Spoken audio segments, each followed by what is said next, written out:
So we are going to discuss the questions which appeared in NET-JRF Physical Sciences December 2019 examination. The question is, a mole of gas at initial temperature Ti comes into contact with the heat reservoir at temperature Tf, and the system is allowed to reach equilibrium at constant volume if the specific heat of the gas is given as Cv equal to alpha T, where alpha is a constant. The total change in entropy is given Y. So we have to identify the correct option out of these given 4 options. Okay, so let's try to understand the problem. So we are given a system of 1 mole of a gas. Okay, so here we are having N is equal to 1 mole of a gas which is at certain temperature, initial temperature Ti. Okay, now this gas is brought in contact with the reservoir, big reservoir, okay, which is at temperature Tf. Okay, reservoir, and this is at temperature Tf. Okay, now it's given that when this gas is making contact with the reservoir and then again it's coming to the equilibrium, then this process is taking place at constant volume. Okay, so let's try to figure out what is the corresponding heat energy exchange that's involved in this process. So for that purpose we will make use of the first law of thermodynamics, so that dq is equal to du plus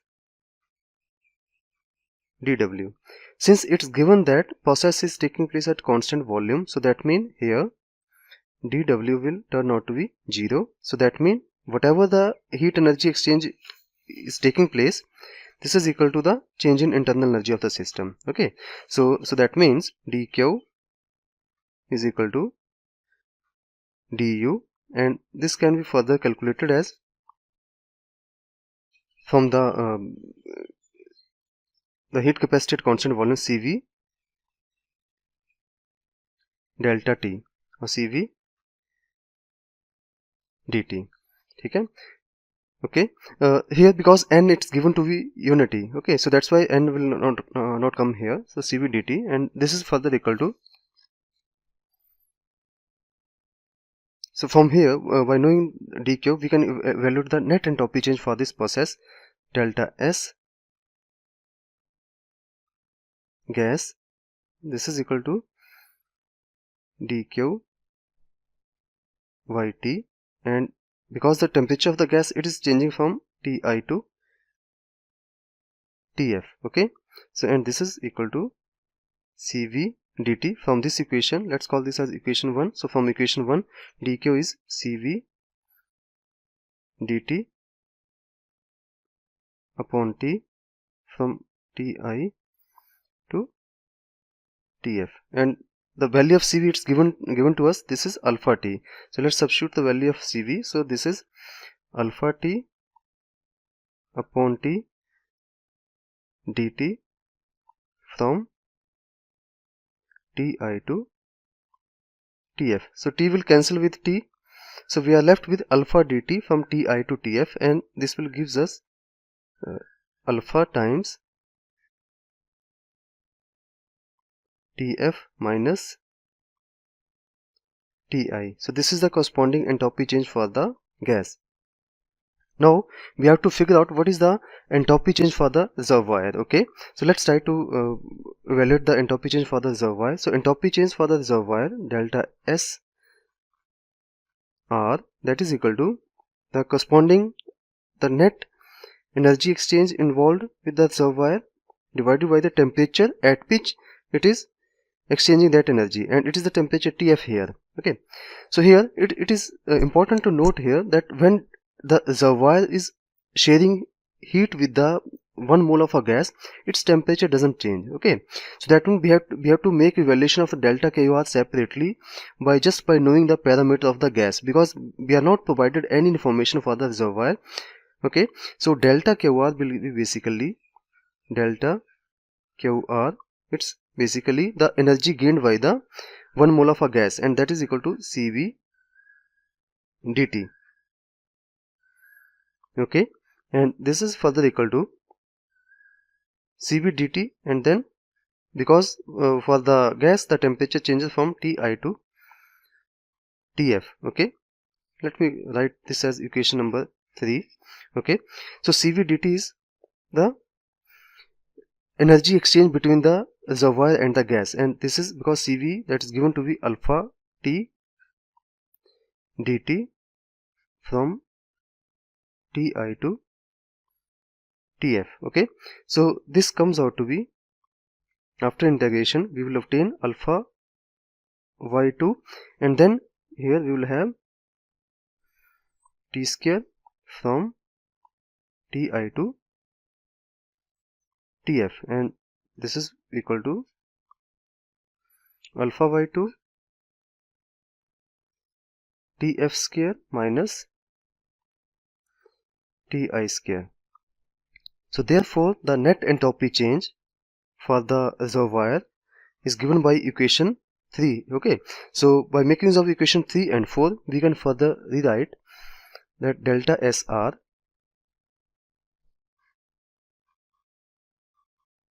this is equal to alpha y 2 Tf into Tf square minus Ti square. So this is our equation number 5. So we have already obtained the expression for the entropy change for the gas here, so which is here in equation 2. So therefore the net entropy change for the composite system is given by, if we say that delta S, that is the net entropy change for the gas and the reservoir, so that is equal to delta S, that is equal to delta S gas plus delta S reservoir, and that is equal to alpha into Tf minus Ti plus the entropy change of the reservoir, which is given by equation 5, plus alpha y 2 Tf multiply by Tf square minus Ti square. Okay, so this option matches with the one of the option which is given to us. It's a option D here. Okay, I would like to make add a remark here, because here when the energy exchange between the reservoir and the 1 mole of a gas it happened. Okay, so that means reservoir gave that energy to the 1 mole of a gas. In principle we should consider a sign here with while evaluating the entropy for the reservoir here. Okay, so that means here delta QR it should be taken as negative here, but if we take a negative sign here, then we will notice that none of the given option will match here, match with our result, and that's because here it's only the option D, it's only true in my opinion when we only consider the magnitude of the entropy change and not the sign. The question is, an ideal Carnot engine extracts 100 joule from a heat source and dumps 40 joule to a heat sink at 300 Kelvin. The temperature of the heat source is, okay, so let's first make the diagram and then we will solve this problem. So we are given that we are having a Carnot engine. So in between we will have the cycle,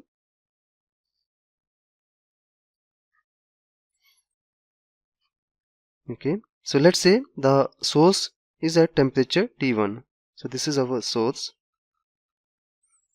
okay, and let it's giving Q1 amount of heat to the working substance at temperature T1. In fact, the temperature T1 it's not known to us. We are going to determine it, okay, with the given information, and there we are having another reservoir, heat reservoir, which we call as sink, okay, to which this Carnot engine is ejecting certain amount of heat. Let this is at temperature T2. So we are given that the Carnot heat engine it extracts 100 joule from a heat source. So here Q1 it's given to be 100 joule, okay, and it dumps 40 joule. So here if we say to be Q2, and this is given to be 40 joule to a heat sink which is at 300 Kelvin. So temperature of the sink is given to us. Okay, now we have to figure out what is T1. So here we will make use of a one of the important results that we obtained while talking about the theory. So here W is given by W, that is equal to the difference of these two heats, Q1 minus Q2. Okay, so the relationship that I was talking about, it is the relationship between the heats Q1 and Q2 and the respective temperature of the reservoir, and the relation is Q1 divided by T1, that is equal to Q2 divided by T2. And after rearranging this equation, we obtain T1, that is equal to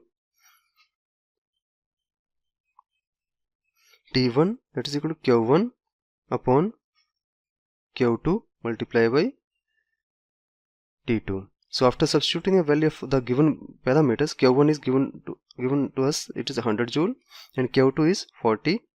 Note that here we are making use of only the magnitude of the heat. Okay, multiply by T2, which is 300. Okay, and this comes out to be 750 Kelvin. So therefore T1 is 750 Kelvin, which matches with the option C here. The statement is, the pressure P of a gas depends on the number density rho of particles and the temperature T as P equal to KT rho minus B2 rho square plus V3 rho cube, where B2 and V3 are positive constants. Let Tc, rho c and Pc denote the critical temperature, critical number density and critical pressure respectively.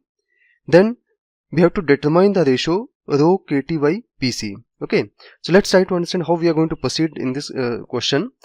So we are given that P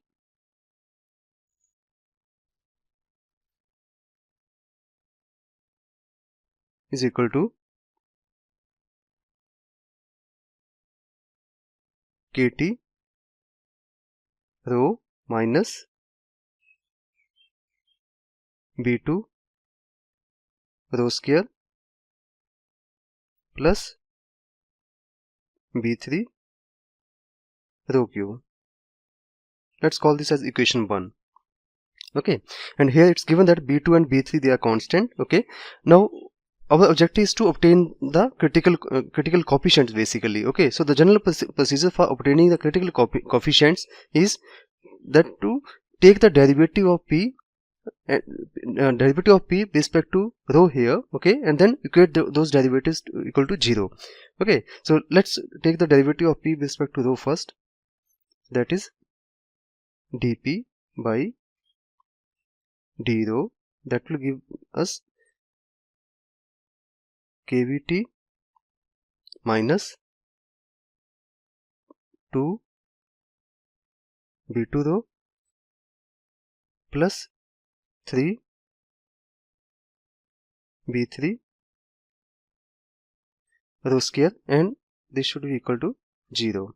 Basically at the critical point, the graph between P and V is in fact not the P and rho, but the information between the volume and the density that can be connected. So that's why here we are taking a derivative of P with respect to rho here, and that will vanish. Okay, so let's call this as equation 2. Okay, now similarly we will take the second derivative of P. Okay, so for that we will write d2 P upon d rho square. Okay, because here there is no rho dependence here, so this will turn out to be 0. So then we will have the first term will be minus 2 B2, and from here we will have plus 6 B3 and rho, and this will be equal to 0. So that means from here we can write that 2 V2 that is equal to 6 V3 row, and let's call this as equation 3, or let me call this as equation 3, and I will call this as equation 4. Okay,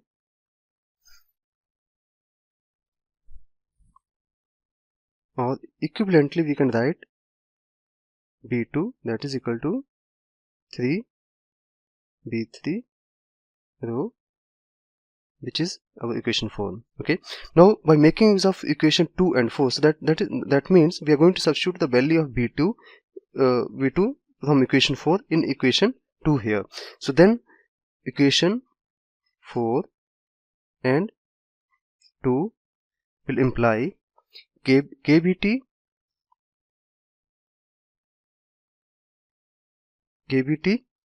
and then substitute the value of B2, which is 3 B3 row, and that will become 6 with negative sign minus 6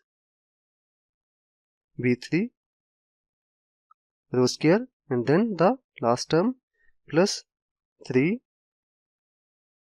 B3 row square, and this is equal to 0. And after rearranging the terms here, it becomes KVT, because we are equating it to be 0, so the corresponding parameter we are associating a fixed C here, which indicates that it's a critical temperature KVTC, that is equal to 3 B3 row square, and let's call this as our equation 5. Okay, now we will make use of equation 4 and 5, okay, in equation 1. Okay, so that means we are going to substitute the value of B2 and this KTC in equation 1, and then see what is coming out. So that is use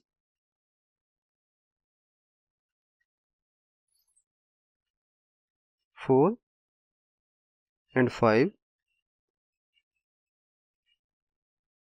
in equation 1. So then we obtain, let me go to the next page. So after substituting the value from equation 4 and 5 in equation 1, we can write that pressure, the corresponding pressure, which we call as the critical pressure, that is given by 3 V3 rho cube minus 3 V3 rho cube plus B3 rho cube. Okay, so these two terms will cancel, so that means PC, that is critical pressure, this is equal to B3 rho cube. Let's call this as equation 6. Okay, now from equation 5 and 6, what is our equation 5? So it's here, okay, that is KTC, that is equal to 3 V3 rho square. So let me write it again for you. So our equation 5 is KTC, this is equal to 3 B3 rho square. This was our equation 5. Okay, so by making use of equation 5 and 6, we can write rho KBTC divided by PC, and that is equal to, so when we multiply by rho, so it will become 3 B3 rho cube, okay, divided by what is PC? PC is equal to B3 rho cube, B3 rho cube. So this will cancel with this quantity, so this is nothing but this is simply 3. So let's take a look at the options which are given to us. So here our result matches with option B, so therefore option B is correct here.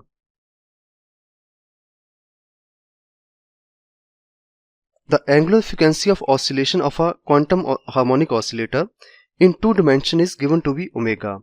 If it is in contact with an external heat bath at temperature T, its partition function is given by, so we have to obtain, we have to look for the correct option out of given 4 options. Okay, so we will start our discussion from the 1D oscillator, okay, single oscillator partition function, and then we will write the partition function, we will extend this discussion to a two-dimensional oscillator. Okay, so let's first try to understand that how we can write the expression for the partition function in one dimension. The energy spectra for the harmonic oscillator in quantum mechanics is given by n plus 1 by 2 h got omega, where n can take value from 0, 1, 2 and so on. Okay, so this is an example of 1D harmonic oscillator.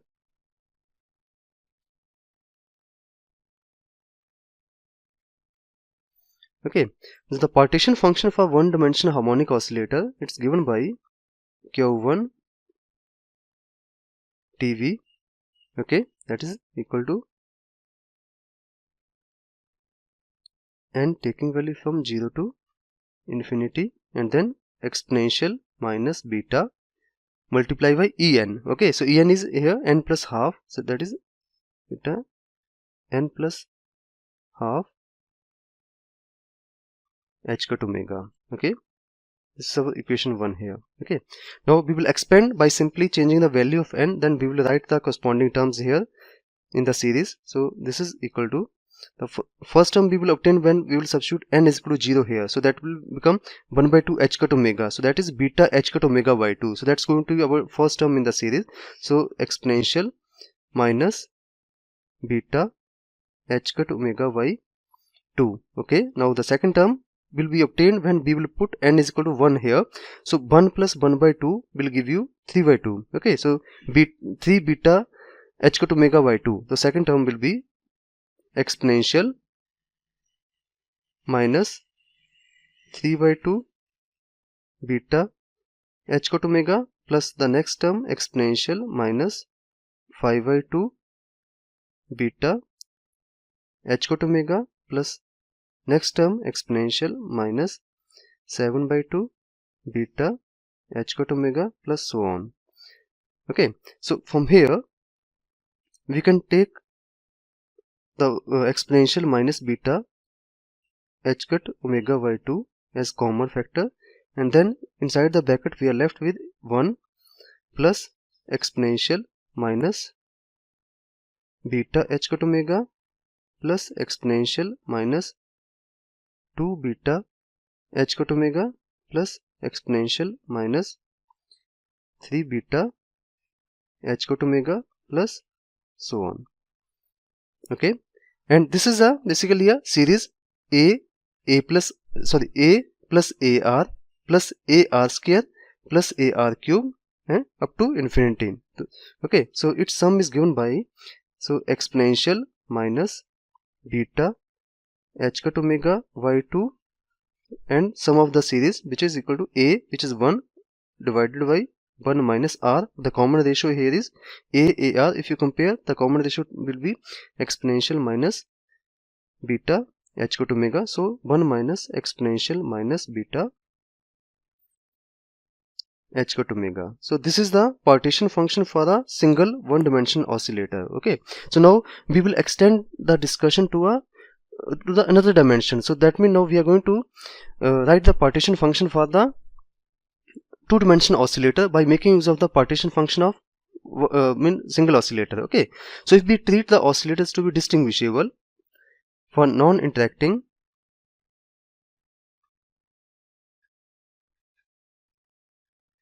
and distinguishable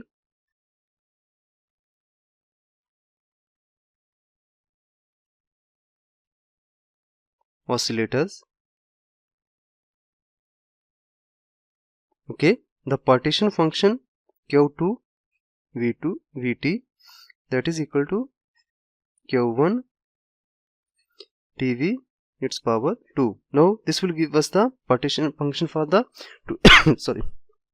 two-dimensional oscillator. Okay, so that means this can be rewritten as exponential minus beta h got omega by 2 divided by 1 minus exponential minus beta h got omega, okay, Q1, and then again multiply by the exponential minus beta h cut omega by 2 divided by 1 minus exponential minus beta h cut omega. Okay, now if we just take a look at the options which are given to us, okay, so here in the denominator we are having exponential 2 beta h cut omega, and then in the numerator in all given option we are having positive exponent. Okay, so in order to bring the result into a desired form, what we are going to do is we are going to multiply with the certain common factor in both in the numerator as well as in the denominator. Okay, so for that here we are going to multiply by exponential beta h cut omega. Okay, exponential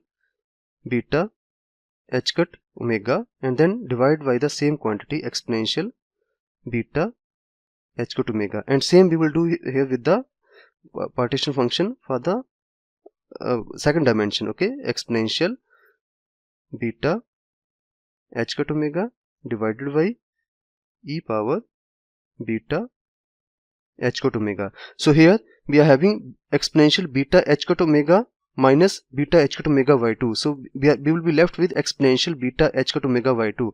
So this is further equal to e power beta h cut omega by 2. Okay, and here when you multiply by this factor here in the denominator, so we will be left with exponential beta h cut omega minus 1, and similarly for the second part of the partition function here we will have same result beta h cut omega divided by e power beta h cut omega minus 1. So this gives us the final answer, which is equal to, so here e power beta h cut omega by 2 plus, sorry, yeah, it should be beta h cut omega by 2.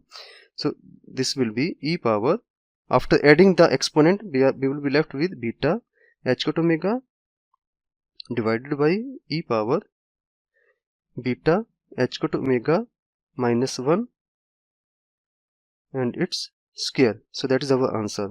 Okay, so Q2 Vt, okay, this is equal to, so let's check which option matches with the result. So here this is option B here, so option B is correct here. So we are given Hamiltonian of two particles each of mass m, and the Hamiltonian is given by h, which is equal to p1 square by 2m plus p2 square by 2m plus k multiply by q1 square plus q2 square plus 1 by 4 q1 q2, and k is greater than 0, it's a constant, and we have to value the value of the partition function. Okay, so let's try to understand. This problem is a little bit difficult, but let's try to understand it, how we can proceed. Okay, the partition function as given, so z beta,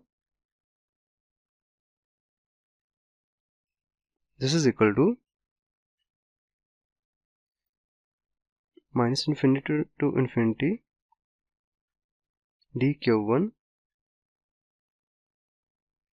then over dq2, okay, and then over the momentum space, and the first term exponential minus beta p1 square upon 2m dp1, second momentum term minus infinity to infinity exponential minus beta p2 square upon 2m dp2, and then the remaining terms in the energy expression exponential minus beta k, this term will come into picture now, minus beta k multiply by q1 square plus q2 square plus 1 by 4 q1 q2, that's it. Okay, let's call this as expression 1 here.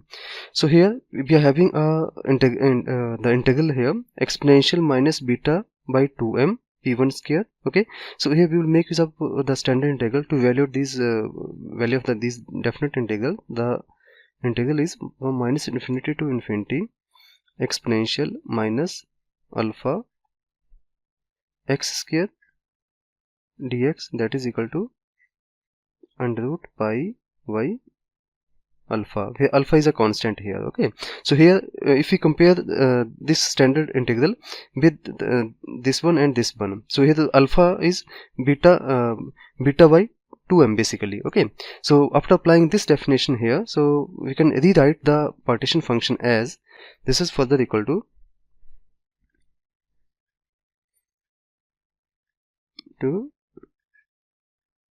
dq1 over dq2.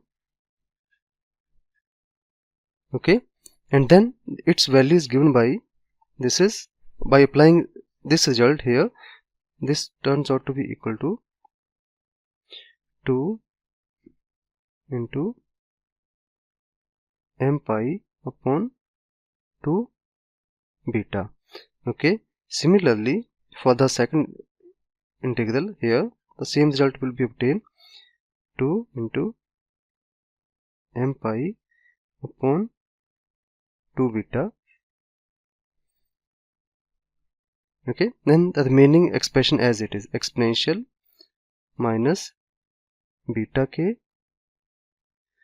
q1 square plus q2 square plus 1 by 4 q1 q2. Okay, now because these are the constant terms, so we will bring these terms outside the integral. So this can be further rewritten as, this is when after multiplying these terms we will be left with 2 m pi upon beta, and then inside the bracket we will have infinity dq1 dq2, and then we will rewrite this expression. Okay, so here we are doing the slight modification here while rewriting. Okay, so this is basically equal to exponential minus beta k into q2 square plus 1 by 4 q1 q2. Okay, so basically we are separating the integral involving dq1 and dq2. Okay, and then the term involving q1, okay, exponential minus beta k q1 square. Okay,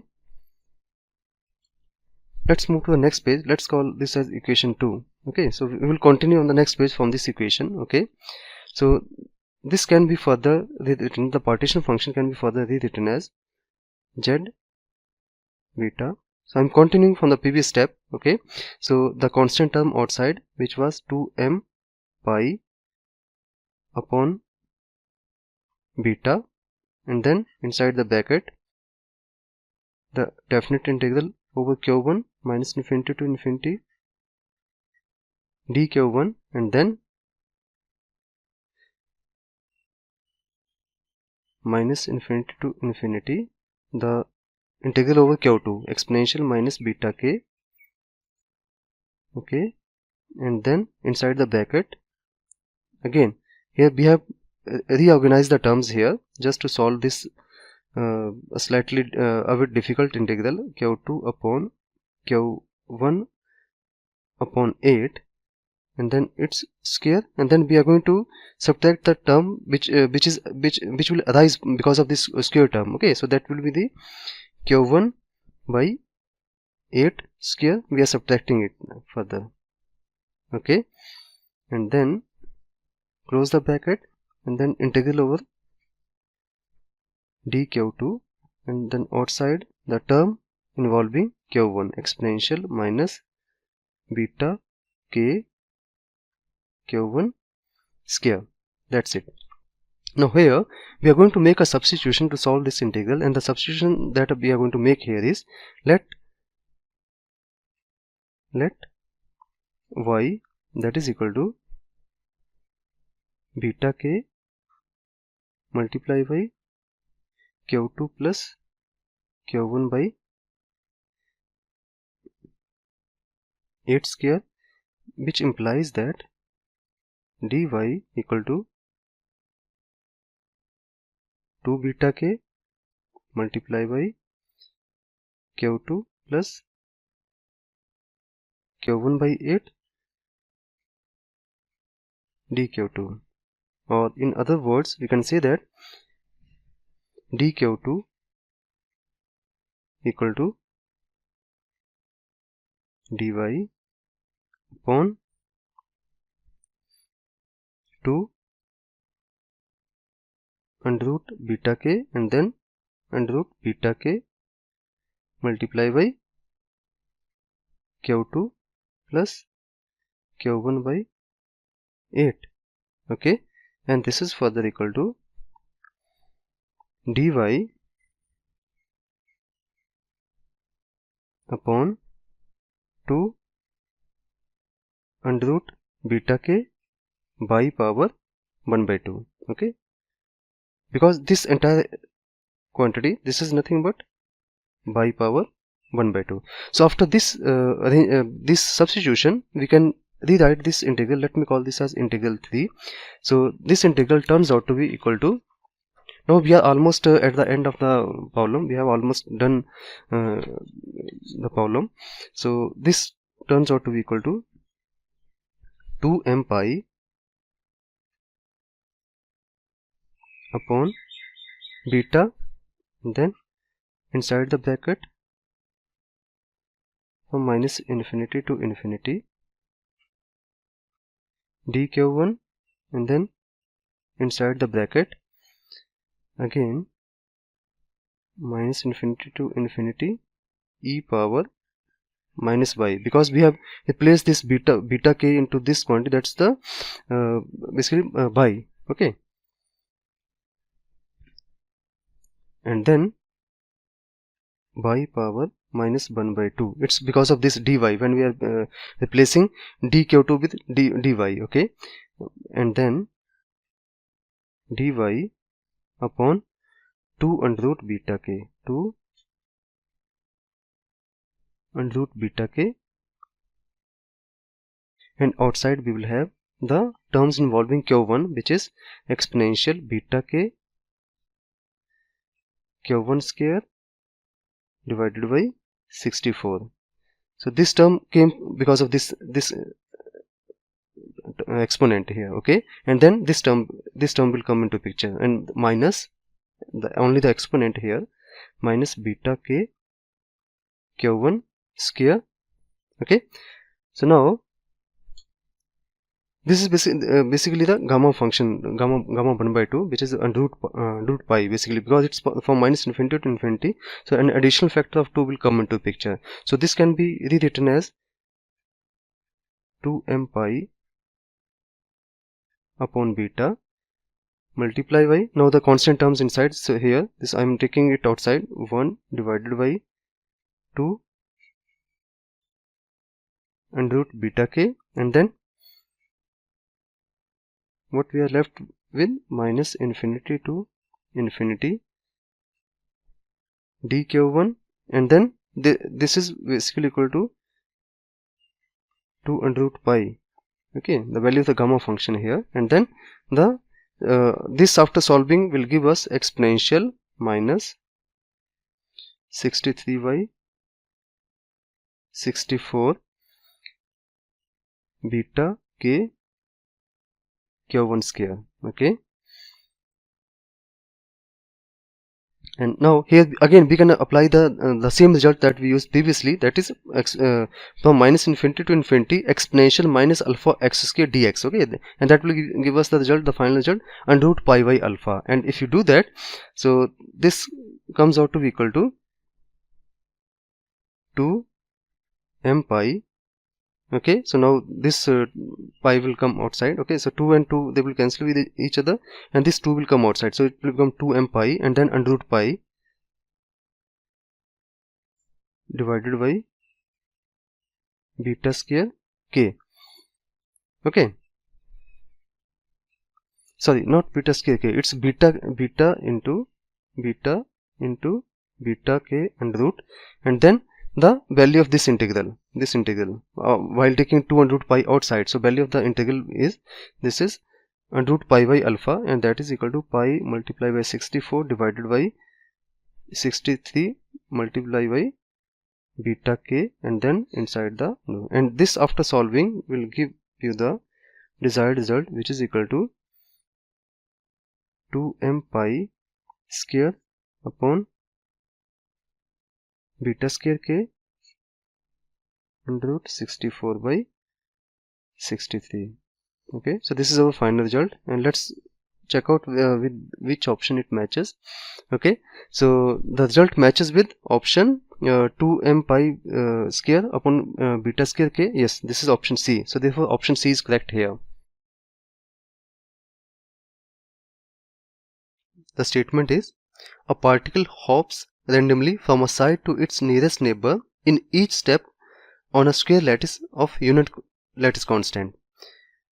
The probability of hopping to the positive x direction is 0.3, to the negative x direction it is 0.2, so that means we can take it as minus 0.2 along the negative x direction, and similarly to the positive y direction it's 0.2, and to the negative y direction it's minus 0.3. If a particle starts from the origin, its mean position after n steps is given by, okay, so the mean position after n steps is given by x, that is equal to 1 to n, and this is xi pi. So here pi are the respective probabilities that are given to us. Okay, so these are p x, for instance this is 0.3, and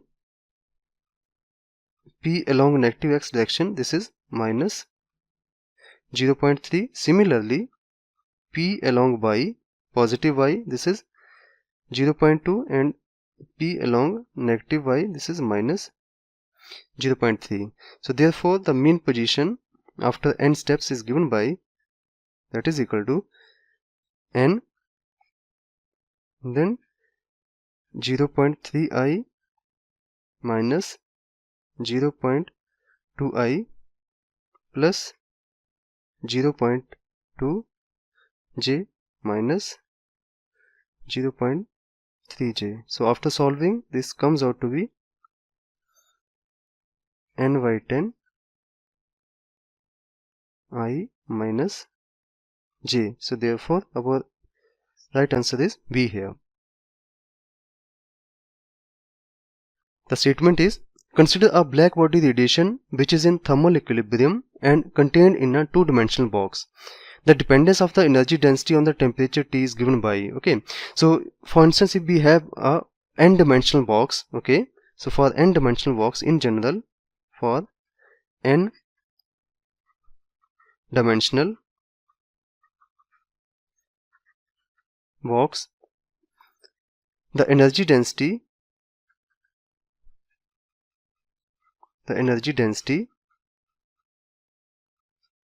which is denoted by small u, that is equal to u by v, and temperature T are related as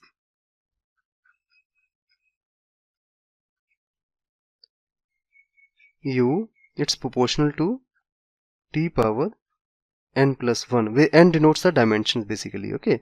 So here because we are given a two-dimensional box, so for n is equal to 2, okay, the energy density will be proportional to T power 2 plus 1, that is equal to T power 3. So therefore right option is A here. Similarly we can extend the result to the three-dimensional box here, okay. So for three-dimensional box u, it's proportional to T power 3 plus 1, okay. So that means for the three-dimensional geometry the energy density will be proportional to T power 4. So let's take a look at the next problem.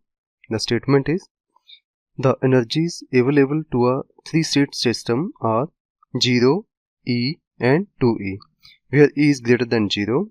Which of the following graphs best represents the temperature dependence of the specific heat?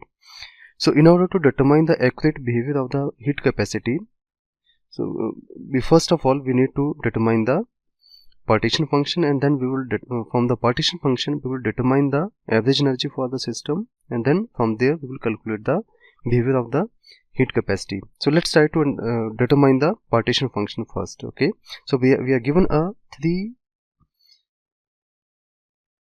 level system. Here energies are given by 0, E and 2E. Okay, so now the partition function for this system can be written as Z, that is equal to summation exponential minus beta EI, where I here it's taking value from 1 to 3. So we are having only 3 energy level system. So this is given by, for the first energy state, the contribution is 1 exponential minus beta multiplied by 0, that will give 1 plus exponential minus beta, the energy value, plus exponential minus 2 beta E. Let's call this as our equation 1. Okay, so from the partition function, the average energy for the system is given by E, that is equal to minus curly beta of logarithmic of partition function. Okay, note that this E and this E, they are different here. Actually I wrote here epsilon, that's the energy of the system, rather than denoting it by capital E and capital 2E here. Okay, so let me just to distinguish it from the given value. It's U, let's write it, that's the average energy basically. Okay, so that is given by minus 1 upon partition functions, that means this quantity minus 1 by Z. Okay, and then its differential with respect to beta, curly beta of 1 plus exponential minus beta E plus exponential minus 2 beta E. Okay, so after taking a differential, so I'm writing the direct expression here. So this is given by, this comes out to be E into exponential minus beta E plus 2 exponential minus 2 beta E upon Z. Okay, which is 1 plus exponential minus beta E plus exponential minus 2 beta E. So that's the expression for the average energy of the system. Okay, now once the energy is known to us, then we can immediately determine the heat capacity for the system. So let's try to figure out what is the heat capacity, that is du by dt at constant volume. Okay, so now, so that means now we have to differentiate the expression for the energy that we obtained in previous step, and after doing the differentiation, what we will obtain is, it is Z, which is the partition function, the denominator I mean. Okay, and then E, the term which was there in the average energy expression, and then the derivative of the numerator. Okay, so that will be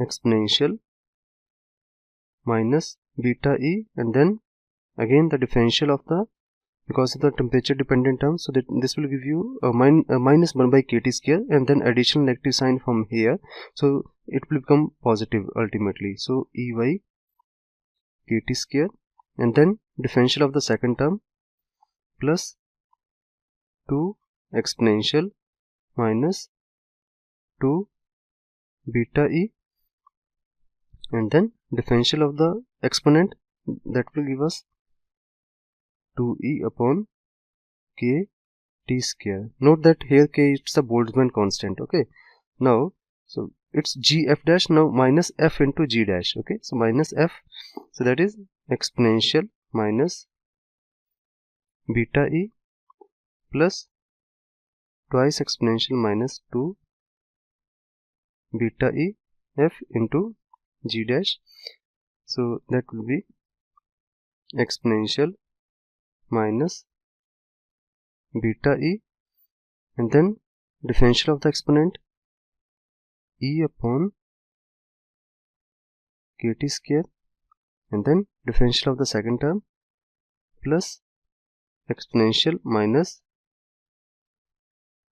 2 beta e into 2 e upon kt square, and then okay, and divided by g square, which is z square basically. Okay, now after solving and taking the sum of the terms which are common in both of these expressions, so this turns out to be equal to, so I'm writing the direct expression. After solving it, we will obtain e upon kt square multiplied by k. It's the Boltzmann constant here basically, and inside the bracket we will have, this will be z here, this is z basically, so I'm writing it z as it is. It's basically the partition function which consists of 3 terms. Okay, and then multiply by exponential minus beta e, exponential minus beta e plus 4 exponential minus 2 beta e. Okay, and then this negative sign here, so this z, it's here, this one. Okay, and this exponential minus beta e, this is this term, and it's from here.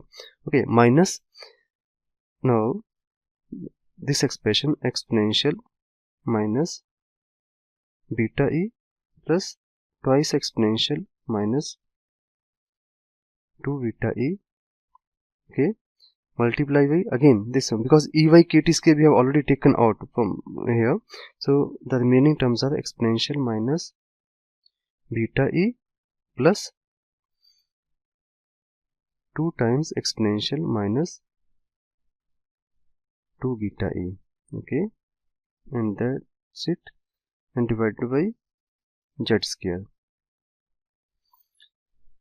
So if we solve it, after solving these brackets, so what we obtain is, so after multiplying these two expression, and then after subtracting, so here again after expanding z, writing z in terms of exponent terms here, and then we obtain after solving this, so I'm writing here the final expression. So this will come out to be e upon kt. Please note that k is a Boltzmann constant here, multiply by k, and then